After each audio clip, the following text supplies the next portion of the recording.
Assalamualaikum warahmatullahi wabarakatuh. Ketemu lagi dengan saya Siti Nuryani dalam pembelajaran PPKN di kelas 8. Nah, ini adalah video pembahasan yang ada pada bab 3, materi memaknai peraturan perundang-undangan. Sebelum pembelajarannya dimulai, seperti biasa, kalian siapkan dulu ya alat tulisnya agar pembelajaran kita bisa berjalan dengan baik. Nah, kemudian dipersilahkan juga untuk berdoa menurut agama dan kepercayaannya masing-masing. Nah, sekarang kita mulai yuk belajarnya. Sebelum pembelajarannya kita mulai, alangkah lebih baiknya kalian bisa mengetahui peta konsep yang ada pada bab 3 ini. Nah, pada bab 3 ini materinya kita akan bagi ke dalam beberapa video ya. Nah, di dalam peta konsep ini materinya itu terbagi ke dalam beberapa sub pokok bagian. Untuk poin A itu materinya mengenai makna tata urutan peraturan perundang-undangan di Indonesia.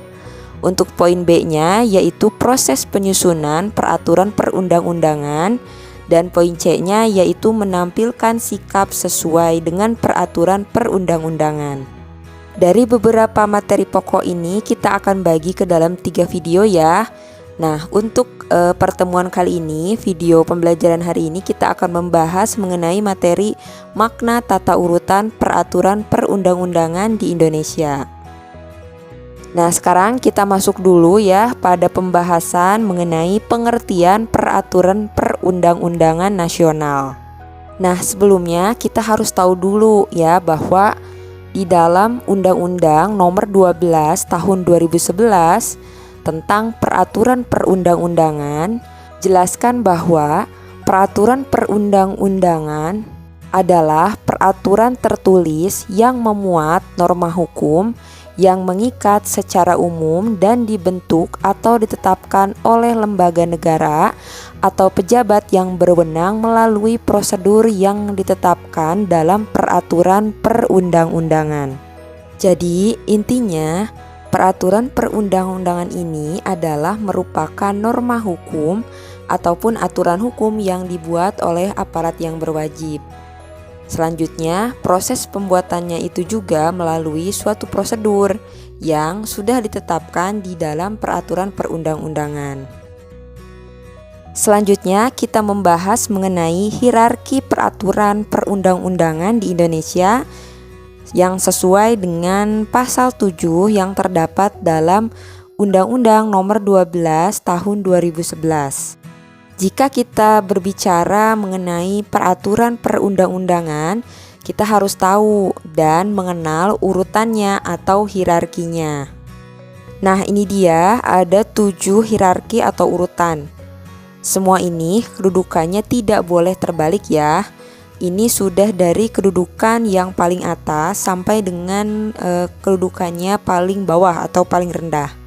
Yang menduduki urutan atau hierarki tertinggi dalam tingkat peraturan perundang-undangan di Indonesia itu diduduki oleh Undang-Undang Dasar Negara Republik Indonesia tahun 1945. Jadi, segala sesuatu ataupun segala hal peraturan yang ada di Indonesia itu tidak boleh melanggar aturan yang terdapat di dalam Undang-Undang Dasar 1945. Makanya saat kita mau membuat suatu aturan itu biasanya diuji dulu ya. Ada yang namanya uji undang-undang. Lalu siapa yang bertugas menguji undang-undang tersebut?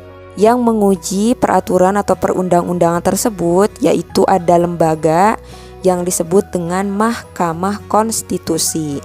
Nah, jika terdapat suatu hal yang melanggar isi ataupun melanggar salah satu pasal yang terdapat dalam Undang-Undang Dasar, maka peraturan atau undang-undang yang dibuat itu batal ya atau tidak bisa disahkan. Jadi harus direvisi dulu atau diperbaiki lagi bagian yang salahnya itu. Nah, kemudian yang kedua ada yang disebut dengan Ketetapan Majelis Permusyawaratan Rakyat atau TAP MPR. Selanjutnya yang ketiga itu ada undang-undang. atau peraturan pemerintah pengganti undang-undang. Dan kita bisa sebut UU dan Perpu. Nah, undang-undang ini berarti kedudukannya ada di bawah Undang-Undang Dasar. Dan TAP MPR ini juga kedudukannya ada di bawah Undang-Undang Dasar. Berarti peraturan yang ada di TAP MPR ataupun undang-undang itu tidak boleh melanggar aturan yang ada di Undang-Undang Dasar itu sendiri.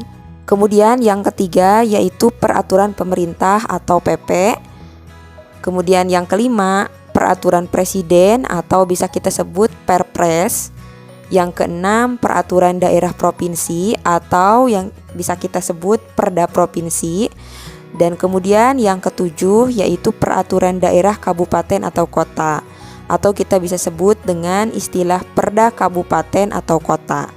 Nah, itu dia hierarki atau urutan peraturan perundang-undangan di Indonesia menurut Undang-Undang Nomor 12 Tahun 2011.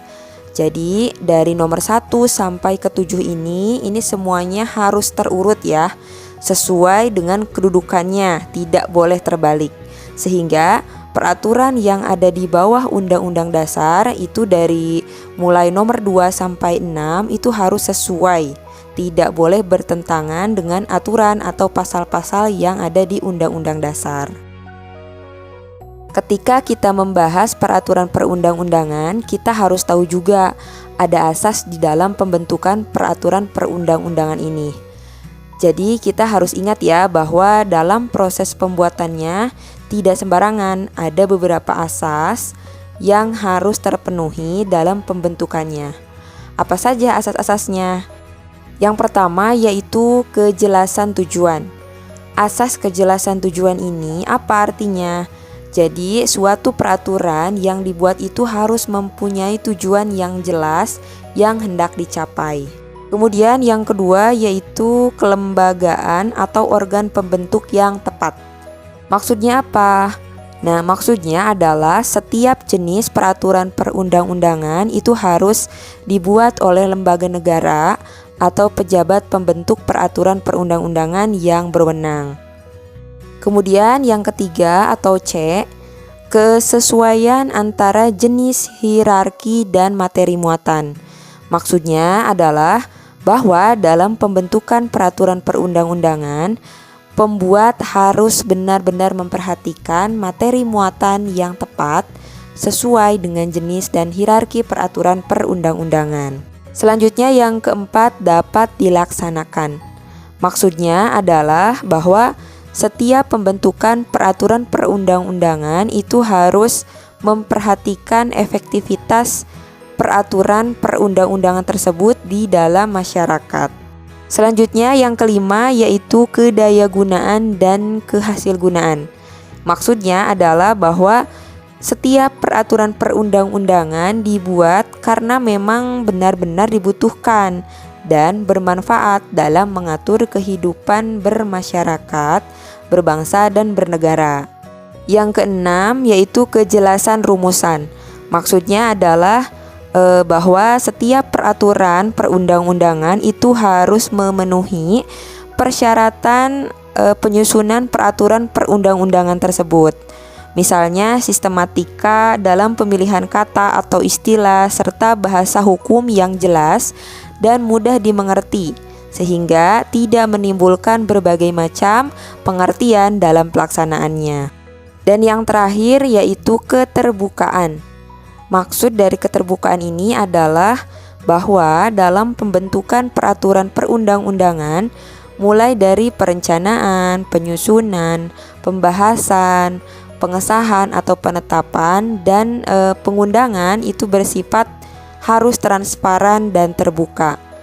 Dengan demikian, seluruh lapisan masyarakat itu mempunyai kesempatan yang seluas-luasnya untuk memberikan masukan dalam pembentukannya. Nah, selanjutnya ditegaskan juga dalam pasal 6 bahwa materi muatan peraturan perundang-undangan itu harus mencerminkan asas sebagai berikut. Jadi dalam peraturan perundang-undangan ketika kita membuat aturan itu harus mewujudkan atau mencerminkan asas-asas berikut ini. Yang pertama yaitu pengayoman. Maksud dari pengayoman adalah bahwa setiap materi atau isi dari peraturan perundang-undangan itu harus berfungsi memberikan perlindungan untuk menciptakan ketentraman masyarakat. Selanjutnya yaitu kemanusiaan. Maksudnya adalah bahwa setiap isi dari peraturan perundang-undangan itu harus mencerminkan perlindungan dan penghormatan hak asasi manusia, serta harkat dan martabat setiap warga negara dan penduduk Indonesia secara proporsional. Kemudian selanjutnya yaitu kebangsaan. Maksudnya adalah bahwa setiap materi atau isi aturan itu harus mencerminkan sifat dan watak bangsa Indonesia yang majemuk dengan tetap menjaga prinsip Negara Kesatuan Republik Indonesia. Selanjutnya yaitu kekeluargaan. Maksudnya adalah bahwa setiap aturan itu harus mencerminkan atau mewujudkan musyawarah untuk mencapai mufakat dalam setiap pengambilan keputusan. Kemudian selanjutnya yaitu kenusantaraan, adalah bahwa setiap materi atau muatan atau isi yang ada di dalam peraturan itu harus memperhatikan kepentingan seluruh wilayah Indonesia. Selanjutnya yaitu Bhinneka Tunggal Ika. Maksudnya adalah setiap isi dari aturan itu harus memperhatikan ya mengenai keragaman dari penduduknya, agama, kemudian dari suku dan golongan, kondisi khusus daerah itu, serta budaya yang ada di dalam masyarakat. Selanjutnya yaitu keadilan. Maksudnya adalah bahwa setiap isi dari peraturan itu harus mencerminkan keadilan secara proporsional atau sesuai bagi setiap warga negara. Selanjutnya yaitu kesamaan kedudukan dalam hukum dan pemerintahan. Maksudnya adalah setiap aturan itu yang dibuat itu tidak boleh memuat hal yang bersifat membeda-bedakan ya, baik itu dari latar belakang atau agama, suku, ras, golongan, gender atau status sosial. Jadi ketika membuat suatu peraturan perundang-undangan itu tidak boleh berisi atau memuat yang aturannya itu membeda-bedakan dari beberapa perbedaan tadi. Kemudian selanjutnya ketertiban dan kepastian hukum. Maksudnya adalah setiap peraturan yang dibuat itu harus dapat mewujudkan ketertiban dalam masyarakat melalui jaminan kepastian hukum. Dan yang terakhir yaitu keseimbangan, keserasian, dan keselarasan. Jadi maksudnya ketika membuat suatu aturan itu harus sesuai ya dengan kepentingan individu, masyarakat, serta kepentingan bangsa dan negara. Itu dia penjelasan mengenai materi tentang makna tata urutan peraturan perundang-undangan di Indonesia. Semoga apa yang tadi saya jelaskan bisa kalian pahami. Jika kalian masih ada yang belum paham, kalian langsung saja tanyakan di kolom komentar. Di pembelajaran berikutnya kita akan bahas materi bagaimana proses dari penyusunan peraturan perundang-undangan itu. Kita akan bahas ya di video berikutnya. Sampai jumpa lagi. Assalamualaikum warahmatullahi wabarakatuh.